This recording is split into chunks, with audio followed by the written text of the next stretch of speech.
జీవన్ముక్తుడు అని విదేహముక్తుడు అని రెండు మాటలు ఉంటాయి. జీవన్ముక్తుడు అంటే బ్రతికుండగానే చేసినటువంటి భక్తి వలన జ్ఞానమును పొంది ఆ జ్ఞానము వలన తానే అదిగా మారిపోవుట, ఆ ఒక్కటి తానైపోవుటకు జీవన్ముక్తుడు అని పేరు. అంటే చూడండి, కొబ్బరిలో ఆ కొబ్బరి పెంకు నుంచి విడిపోయి గుడుగుడులాడుతూ కదులుతూ ఉంటుంది. అట్లా శరీరంతో తాదాత్మ్యత చెంది ఇది నేను అనుకున్నవాడు ఇది నేను కాదు, నేను ఆత్మ అన్న విషయాన్ని అనుభవంలోకి తెచ్చుకొని సంగము లేకుండా శరీరమునందు ప్రారంధం అయిపోయే వరకు ఉంటాడు. అందుకే కురిడిని తీసుకెళ్ళి పూర్ణాహుతిలో వేసేస్తారు. ఆ ఒకటి పక్కన సున్నా అయిపోవడం అన్న మాటకు అర్థం ఏమిటంటే పూర్ణమద పూర్ణమిదం పూర్ణాత్ పూర్ణముదిచ్యతే పూర్ణస్య పూర్ణమాదాయ పూర్ణమేవావశిష్యతే అంటుంది ఉపనిషత్తు. తాను పూర్ణమైపోవడం, ఎక్కడ బయలుదేరాడో అక్కడికి వచ్చి మళ్ళీ చేరిపోవడం. ఒక చుక్క పెట్టి మీరు సున్న చుట్టడం మొదలెట్టారనుకోండి, ఎక్కడ సున్న చుట్టడం ప్రారంభం చేశారో మళ్ళీ తిరిగి అక్కడికి వచ్చేస్తే పూర్ణమైపోయింది. ఏ బ్రహ్మము నుంచి విడిపోయి నేను జీవుణ్ణి అనుకుంటున్నాడో ఆయన నేను జీవుణ్ణి కాదు బ్రహ్మమని తెలుసుకుని బ్రహ్మమైపోవడమే మళ్ళీ ఎక్కడ బయలుదేరాడో అక్కడికి తిరిగి వచ్చేయడం. ఇప్పుడు పూర్ణమైపోయాడు, ఆ ఒకటి పక్కన సున్న అయిపోయాడు. అందుకని నవరాత్రులుగా ఉపాసన చేస్తారు. ఈ నవరాత్రులుగా ఉపాసన చేసేటప్పుడు మొట్టమొదటి 3 రోజులు మహాకాళీ స్వరూపంగా ఉపాసన చేస్తారు. తర్వాత 4, 5, 6 రోజుల్లో మహాలక్ష్మీ స్వరూపంగా ఉపాసన చేస్తారు. 7, 8, 9 రోజుల్లో మహాసరస్వతి స్వరూపంగా ఉపాసన చేస్తారు. ఆ పరదేవతనే, ఆవిడే ఆ దుర్గమ్మే. ఆ దుర్గమ్మని 3 రోజులు ఒక రూపంగా 3 రోజులు ఒక రూపంగా 3 రోజులు ఒక రూపంగా ఉపాసన చేస్తారు. అంటే దాని అర్థం ఆమె వేరైపోతోందని కాదు, ఆమె ద్వారా మాకు ఈ ప్రయోజనము కలగాలని కోరుకుంటారు. ఇది యథార్థమునకు తెల్లవారుజామున చేసేటటువంటి పూజ మరునాడు సూర్యోదయం వరకు ఎలా రక్షణ కల్పిస్తూనే ఉంటుందో, అది ఎట్లా కృతజ్ఞతావిష్కారం అవుతుందో, సంవత్సరంలో చేసేటటువంటి శారదా నవరాత్రులు కూడా సంవత్సర పర్యంతము అటువంటి తుష్టిని పుష్టిని అనుగ్రహిస్తాయి. ఇందులో అమ్మవారిని మహాకాళి, మహాలక్ష్మి, మహాసరస్వతి అని ఉపాసన చేయవలసిన అవసరం కానీ, ఈ 3 పేర్లు చెప్పి దుర్గమ్మ దగ్గర పూజ చేయడం కానీ ఎందుకు ఋషులు నిర్ణయం చేశారు, ఎందుకు అట్లా సాంప్రదాయికంగా కొనసాగుతూ వస్తోంది అని పరిశీలనం చేస్తే అందులో కొన్ని అద్భుతమైనటువంటి విశేషాలు చెప్తారు.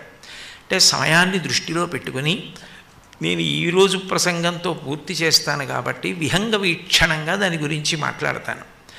మొట్టమొదటి 3 రోజులు చేసేటటువంటి మహాకాళి ఉపాసన దేని కొరకు అంటే పుట్టుకతో మనని పట్టుకున్నటువంటి దుర్గుణములను పోగొట్టుకోవడం కోసం. నేను అన్న మాట మీరు జాగ్రత్తగా పట్టుకోవలసి ఉంటుంది. నేను ఒకదాన్ని పట్టుకున్నాను అనుకోండి, దాన్ని విడిచిపెట్టేయడం నా చేతిలో ఉంటుంది. నేను ఒక కర్ర పట్టుకున్నాను అనుకోండి, ఆ కర్రని వదిలిపెట్టేయడం నా చేతిలోనే ఉంటుంది, వదిలేసేయచ్చు. నన్ను వేరొకటి వచ్చి పట్టుకుందనుకోండి, జలగ నన్ను పట్టుకుందనుకోండి, అప్పుడు నేను కాదు పట్టుకున్నది, జలగ నన్ను పట్టుకుంది. జలగ నుంచి నేను విడిపించుకోవడం నా చేతిలో లేదు, జలగ విడిచిపెట్టాలి. జలగని విడిపించుకుందామని మీరు లాగే ప్రయత్నం చేశారనుకోండి, జలగ సాగినట్లు అంటారు, అది సాగుతుంది, వదలదు.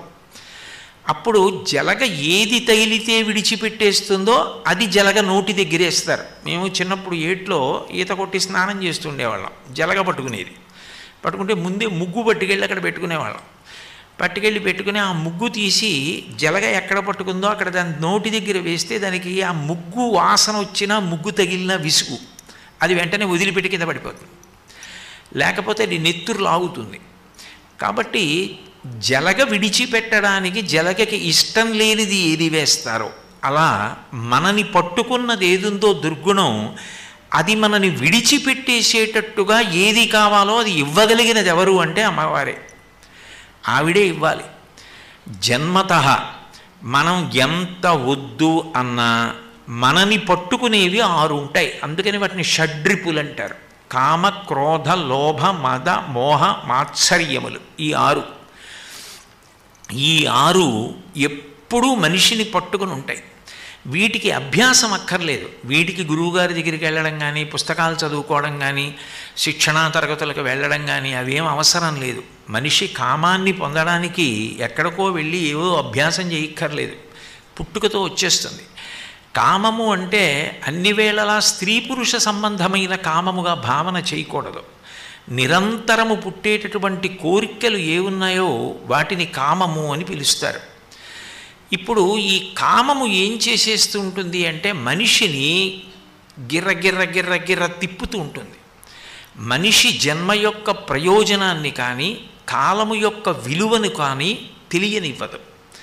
అది సుడిగాలి వచ్చినప్పుడు ఒక ఎండుటాకు ఎలా తిరుగుతుందో కామమునకు వశపడిపోయినటువంటి వ్యక్తి అట్లా తిరుగుతూ ఉంటాడు. ఎప్పుడూ ఏదో కోరిక, ఆ కోరిక తీర్చుకోవడానికి ప్రయత్నం చేసి ఏదో తీసుకొస్తూ ఉండడం. అగ్నిహోత్రంలో నెయ్యి పోస్తే అగ్నిహోత్రం ఆరుతుంది, నీళ్లు పోస్తే ఆరుతుంది. ఎన్నిసార్లు ప్రయత్నం చేసి ఎన్ని కోరికలు తీర్చుకున్నా కొత్త కోరికలు పుడుతూనే ఉంటాయి. అయితే ఇక్కడ మీరు ఒక విషయాన్ని జాగ్రత్తగా పరిశీలనం చేయవలసి ఉంటుంది. అమ్మవారి అనుగ్రహము అన్న మాటకు అర్థం ఏమిటంటే, దుర్గమ్మని మహాకాళీ స్వరూపంగా ఎందుకు ఆరాధన చేస్తారంటే, ఏ కోరికలు మనలోంచి పుడుతున్నాయో ఆ కోరికలు పుట్టకుండా చేసేయమని ఎవరు చెప్పరు. ఎందుకనంటే అవసరములు అని కొన్ని ఉంటాయి. చతుర్విధా భజంతే మాం జనా సుకృతినోర్జున ఆర్తో జిజ్ఞాసురర్థార్థి జ్ఞానీచ భరతర్షభ అంటాడు. ఒక బ్రహ్మచారి ఉన్నాడనుకోండి, నేను బాగా వేదాధ్యయనం చెయ్యాలి, నేను గురువుగారిని వినయంతో ఆరాధన చెయ్యాలి, నేను బ్రహ్మచర్యంలో నేర్చుకున్నది ఏదుందో అదే నాకు జీవితాంతం విద్య బాగా ఉపయోగపడుతుంది అన్న ఉత్సాహం ఉండాలి. ఆ ఉత్సాహంతో ఆ సంతోషంతో అతను చెయ్యవలసినటువంటి పనులు చెయ్యాలి. అసలు మనసుకి ఉత్సాహం ఉండకూడదు, ఏ కోరిక ఉండకూడదు, అలా నిద్రాణంగా మనిషి పడుండాలి అని శాస్త్రాలు చెప్పవు. అసలు పరమోత్సాహంగా ఉండాలి ఇప్పుడు అని చెప్తుంది రామాయణంలో. అనిర్వేద శ్రియోమూలం అనిర్వేద పరం సుఖం అనిర్వేదో హి సతతం సర్వార్థేషు ప్రవర్తక కరోతి సఫలం జన్మో కర్మయత్తత్ కరోతి సహ తస్మాద్ అనిర్వేద కృతం యత్నం చేష్టేహముత్తమం అంటారు. మనిషి నిరుత్సాహం లేకుండా సంతోషంతో ఉండగలగడం కన్నా లక్ష్మీ కటాక్షం లేదు. అనిర్వేద శ్రియోమూలం అనిర్వేద పరం సుఖం. ఉత్సాహంగా ఉండగలగడమే గొప్ప సుఖం. అనిర్వేద పరం సుఖం అనిర్వేదో హి సతతం సర్వార్థేషు ప్రవర్తక. పరమోత్సాహంతో కార్యాన్ని చెయ్యాలని ప్రయత్నించేటటువంటి వాడు ఎవరుంటాడో ఆయన ఏ కార్యాన్నైనా సాధించగలుగుతాడు. నిజానికి అది లేనప్పుడు జీవితంలో ఇక ఏది ఉన్నా ప్రయోజనం లేదు. ఆ ఉత్సాహం అన్నది మనస్సులో ఉండాలి. మనస్సులో ఉండి మంచి పనులు చెయ్యాలన్న తాపత్రయం ఉండాలి. నిరంతరం కోరికలు, అక్కర్లేని విషయాల చుట్టూ పరుగులు తీస్తూ వాటిని తీర్చుకోవడంలో ఉండేటటువంటి ఉత్సాహం తిరగబడాలి. తిరగబడి తాను మనుష్య జన్మ ఎత్తినందుకు ఏ పరమ ప్రయోజనమైన కార్యక్రమములను నెరవేర్చాలో, మంచి మంచి కార్యాలు చెయ్యాలి అంటే మంచి మంచి సంకల్పాలు రావాలి. సంకల్పాలు ఎక్కడ వస్తాయి? మనసులో వస్తాయి. మనసులో మంచి సంకల్పాలు రావాలి అంటే మనసుని పోషించాలి. శరీరాన్ని పోషించడానికి నోటి ద్వారా అన్నం తింటాం. మనం ఎంత పరిశుభ్రమైనటువంటి ఆహారాన్ని, శ్రేష్టమైన ఆహారాన్ని, పోషకత్వం ఉన్న ఆహారాన్ని తింటామో శరీరం అంత బలంగా ఉంటుంది. ఒక్క నోటి నుంచి వెళ్ళే ఆహారముతో శరీరము పోషింపబడుతుంది. 5 కన్నాలలోంచి వెళ్ళేటటువంటి విషయముల వలన మనసు పోషింపబడుతుంది. కంటితో ఎప్పుడు ఏది చూస్తా అంటాడో దాని వలన మనసు ప్రభావితమవుతుంది. ఏది వింటుంటాడో దాని వలన ప్రభావితమవుతుంది. ఏది ముట్టుకుంటాడో దాని వలన ప్రభావితమవుతుంది. ఏది వాసన చూస్తూ ఉంటాడో దాని వలన ప్రభావితమవుతుంది. మీరు చూసేవన్నీ మంగళప్రదమైన విషయములు, మీరు చూసేవన్నీ శుభప్రదమైనటువంటి విషయములు అనుకోండి. మీరు దేవాలయాల వంక చూడడం, మహాత్ముల వంక చూడడం, మంచి విషయాలు, మంచి పుస్తకాలు, ఇంట్లో ఎటు చూసినా, ఏ కిటికీ వైపు చూసినా ఏ అలంకారం చూసినా, ఏ గూడు వంక చూసినా అన్ని పరమోత్కృష్టమైనవే ఉన్నాయనుకోండి, అవి మీ మనసుని ఎప్పుడూ కూడా సత్వగుణంతో ప్రకాశించేటట్టుగా చేస్తాయి. కన్ను ఎటు తిప్పినా మంచి విషయాలు కనపడుతున్నాయనుకోండి, మనసు సత్వగుణంతో ఉంటుంది. వినేవన్నీ అనుద్వేగకరం వాక్యం అంటాడు గీతాచార్యుడు. ఉద్వేగం కల్పించకుండా శాంతిని కల్పించేవి మీరు వింటున్నారనుకోండి, అవి మీ మనసుకి శాంతినిస్తాయి. ఇంట్లో చాలా మంచి పుస్తకాలు ఎన్నో ఉండి మీరు ప్రతిరోజు కాసేపు ఆ పుస్తకం చదువుతున్నారనుకోండి, అది మీ మనసుని ప్రభావితం చేస్తుంది. మీ మనసు ఎంత ఆరోగ్యవంతంగా, ఎంత బాగా ప్రభావితమవుతుందో అందులోంచి అన్ని మంచి సంకల్పములు ఉదయిస్తాయి. నేను ఈ మంచి పని చెయ్యాలి, ఎట్లాగైనా ఈ మంచి కార్యాన్ని నేను సాధించాలి అన్న ఉత్సాహం పుడుతుంది. ఇప్పుడు ఆ కార్యాన్ని చెయ్యడం కోసం మనసు నిరంతరం ఆలోచనలు చేస్తుంది, తన శక్తిని వినియోగిస్తాడు. ఆ ఉత్సాహం మరణించకూడదు, కార్యములు మంచివి చెయ్యాలి. ఆ చెయ్యడం చేత మనిషి కీర్తి పొందుతాడు. భర్తృహరి నీతి శతకం చేస్తూ ఒక మాట అంటాడు, ఆపదలందు ధైర్యగుణ మంచిత సంపదలందు దాల్మియున్ భూపసభాంతరాళమున పుష్కళ వాక్చతురత్వము వాజి బాహాపటు శక్తియున్ యశమునందనురక్తియు ప్రకృతి సిద్ధగుణంబులు సజ్జనాళికిన్ అంటాడు. ఒక ఆపద వస్తే మృత్పిండం పడిపోయినట్టు, మట్టి ముద్ద చెయ్యి జారి కింద పడిపోతే ఎట్లా పడిపోతుందో అట్లా పడిపోకుండా, బంతి కింద పడితే మళ్ళీ ఎలా పైకి లేస్తుందో అట్లా ఉత్సాహంగా మళ్ళీ పైకి లేవగలగాలి. అటువంటి గుణాన్ని ఎవరిస్తుంది అంటే అమ్మవారిస్తుంది. కేవలముగా ఇంద్రియములతో రంజకత్వమును పొందుతూ ఎంతసేపు శరీరంతో సంతోషపడుతున్నానా లేదా అని కాకుండా ఉత్తమ కార్యములను సాధించి జీవితాన్ని సద్వినియోగం చేసుకోగలిగినటువంటి లక్షణము కలగాలి అంటే ముందు లోపల ఉన్నటువంటి దుర్గుణములను తుడిచేయాలి. మీరు చూడండి, అవసరం ఉన్నా లేకపోయినా ఇంటిని 2 పూట్ల తుడిచేస్తారు. ఎందుకు తుడిచేస్తారు అంటే ఇంటి లోపల ఏ మంచి పనులు చేశారన్న దానికన్నా ముందు ఇంట్లోకి చేరిపోయినటువంటి దుర్గుణములను తీసేయాలి. ఇంట్లో చేరినటువంటి ఉండకూడని విషయాలు ఏముంటాయో అవి తుడిచి తీసేస్తారు ఆరోగ్యంగా ఉండడానికి. అట్లాగే మనలో జన్మజన్మాంతర సంస్కార బలంగా, వాసనా బలంగా చేరిపోయిన దుర్గుణములు ఏ ఉంటాయో ఆ దుర్గుణములు తొలగిపోవాలి అంటే దానికి ఒకే ఒక్క ఆధారం ఏమిటంటే పరదేవత యొక్క పాదములు పట్టుకోవాలి. అమ్మవారి గొప్పతనం ఎక్కడుంటుంది అంటే మీరు ఎప్పుడు ఏ కదలిక చెప్పండి అది అమ్మవారి పరం అవుతుంది. ఎందుకనంటే కదలిక అని మీరు అనగానే అది శక్తి సంబంధం.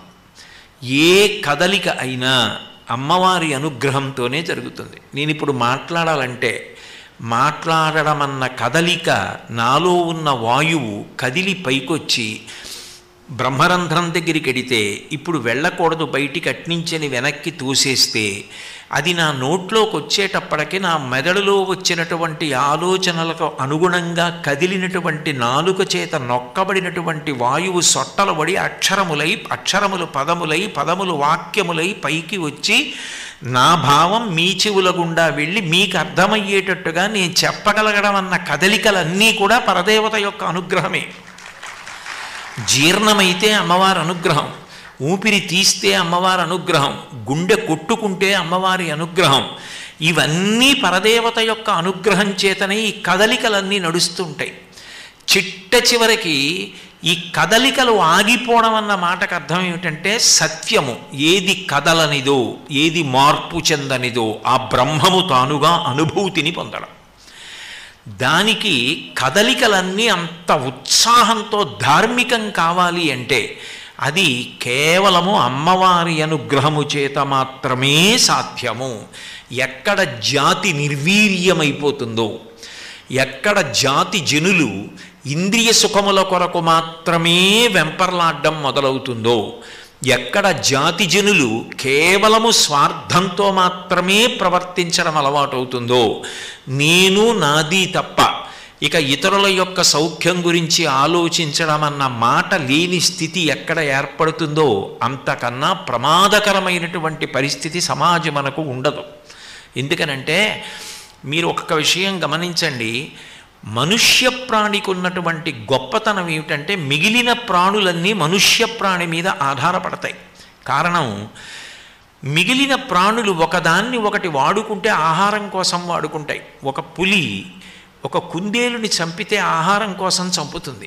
మనిషి అట్లా కాదు. పక్షిని చూసి విమానాన్ని ఏర్పాటు చేసుకుని ఎగిరి వెళ్ళిపోతాడు. గుర్రానికి డెక్కలు చీలి ఉండవు కాబట్టి దీని మీద కూర్చుంటే నేను పర్వతం ఎక్కవచ్చు అని గుర్రం మీద కూర్చుని స్వారీ చేసి కొండెక్కుతాడు.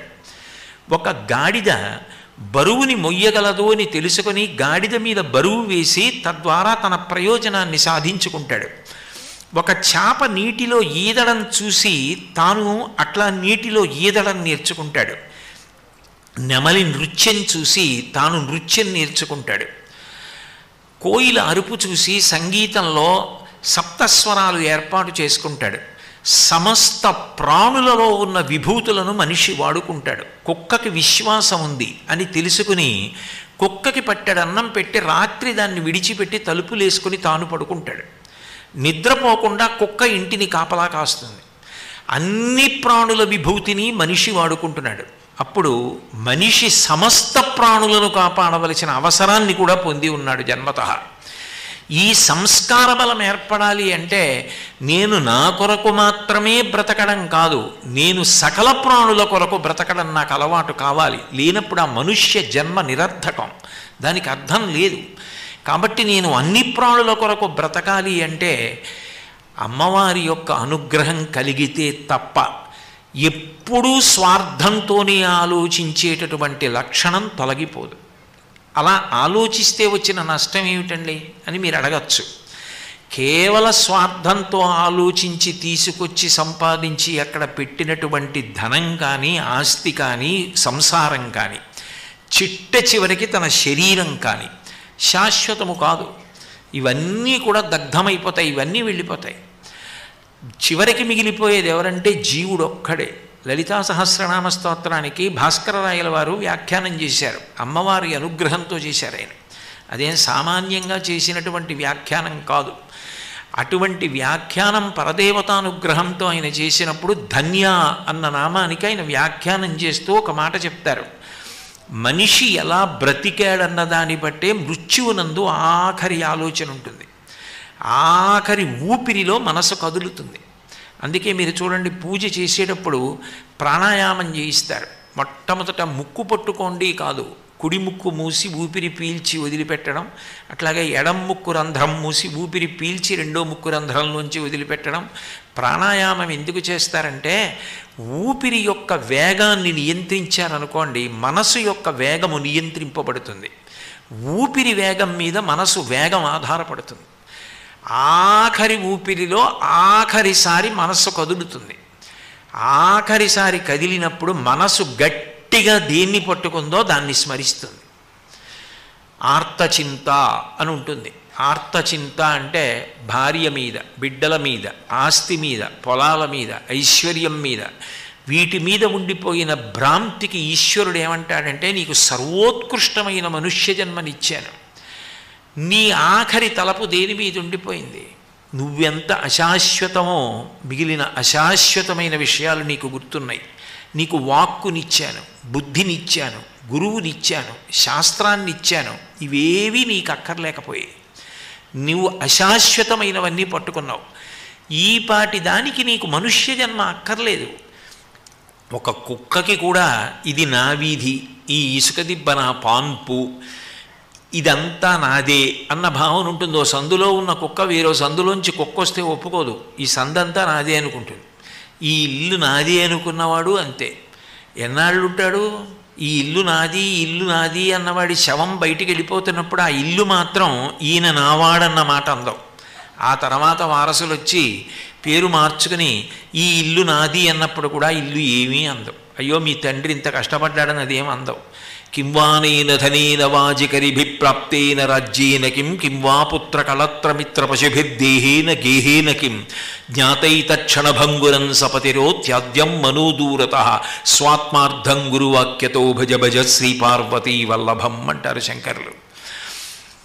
ఆలోచించవలసినది ఏది అంటే అశాశ్వతమైన వాటిని ఎన్నిటిని పట్టుకున్నాము అన్నది కాదు. మనసు ఎంత విశాలం చేసుకొని ఎంత బాగా బ్రతకగలిగాం, ఎన్ని మంచి విషయాల గురించి ఆర్తి చెందామన్న దాన్ని బట్టి ఆఖరి ఊపిరిలో ఆఖరిసారి మనసు కదులుతుంది. అది నేను ఇంకా ఎన్ని చదవాలో, 24,000 శ్లోకాల్లో రామాయణంలో నాకు వచ్చిన శ్లోకాలు ఇన్ని, మహాభారతం అన్ని పద్యాలు ఉన్నాయి, 3 మహాపురుషులు ఆంధ్రీకరించారు, ఎన్ని విషయాలు చెప్పాడు భీష్ముడు, 2 పర్వాలు చెప్పాడు, శాంతి పర్వం, అనుశాసనిక పర్వం, నాకేం తెలుసు అని మంచి విషయాలు ఆలోచిస్తూ ఇంకా నేను ఇది తెలుసుకోలేదన్న ఆర్తి ఆఖరి ఊపిరిలో స్మరణగా వెళ్ళిపోయాడు అనుకోండి, ఆ చింతని అడ్డుపెట్టి దాన్ని ధన్యచింత అంటారు. అమ్మవారు మళ్ళీ మనుష్య జన్మనిచ్చి ఇంకా బాగా విషయాలు తెలుసుకుని వృద్ధిలోకి వచ్చే అవకాశాన్ని కల్పిస్తుంది. అందుకని మన ఏవ మనుష్యాణం కారణం బంధమోక్షయో, మనసే బంధమునకు కానీ మోక్షమునకు కానీ కారణమవుతోంది. ఆ మనసుని సంస్కరించుకోవడం అన్నిటికన్నా చాలా ప్రధానమైనటువంటి విషయం. బయట ఎన్ని చేశారు అన్నదానికన్నా మనని మనమెంత సంస్కరించుకున్నాము అన్నదానికే పరదేవత పెద్దపీట వేస్తుంది. ఎన్ని చెప్పినా ఎన్ని చదివినా నేను నాది ఈ రెండిటి నుంచి బయటపడలేనప్పుడు పరదేవత పాదములు పట్టుకుంటే ఆవిడేం చేస్తుందంటే మహాకాళీ స్వరూపంగా మొదట లోపల ఉన్న దుర్గుణములు తొలగిపోయేటట్టు చేస్తుంది. మీరు చూడండి, ఒక ఇనప గొట్టం ఉంది, దాని లోపలంతా ఎన్నో ప్రమాదకరమైనటువంటి పురుగులు చేరిపోయి ఉన్నాయి. కొడదామంటే అది ఇనపగొట్టం, గొట్టం మీద కొడితే ఇనపగొట్టం లోపల దాక్కున్నటువంటి విషప్రాణికి తగలదు, అది బయటికి రాదు. మీరేం చేస్తారు? అప్పుడు ఆ ఇనపగొట్టాన్ని బాగా వేడి చేసేసారనుకోండి, అగ్నిహోత్రంలో పడేశారు ఆ గొట్టాన్ని. ఇప్పుడు ఆ లోపల ఉన్న ప్రాణులన్నీ మరణిస్తాయి, లేదా అన్ని ప్రాణులు బయటకు వచ్చేస్తాయి. ఇనపగొట్టానికి అగ్నిస్పర్శ తగిలితే దాని లోపల ఉన్నవన్నీ బయటికి వెళ్ళిపోయినట్టే పరదేవత యొక్క స్పర్శ, ఆమె పాద స్పర్శ తగిలేటప్పటికి, ఆవిడ అనుగ్రహం కలిగేటప్పటికి కొన్ని కోట్ల జన్మల పర్యంతం మనం చేసినటువంటి కర్మల యొక్క ఫలితంగా పట్టుకుని వచ్చినటువంటి వాసనాబలంగా ఉన్న దుర్గుణములన్నీ తొలగిపోతాయి.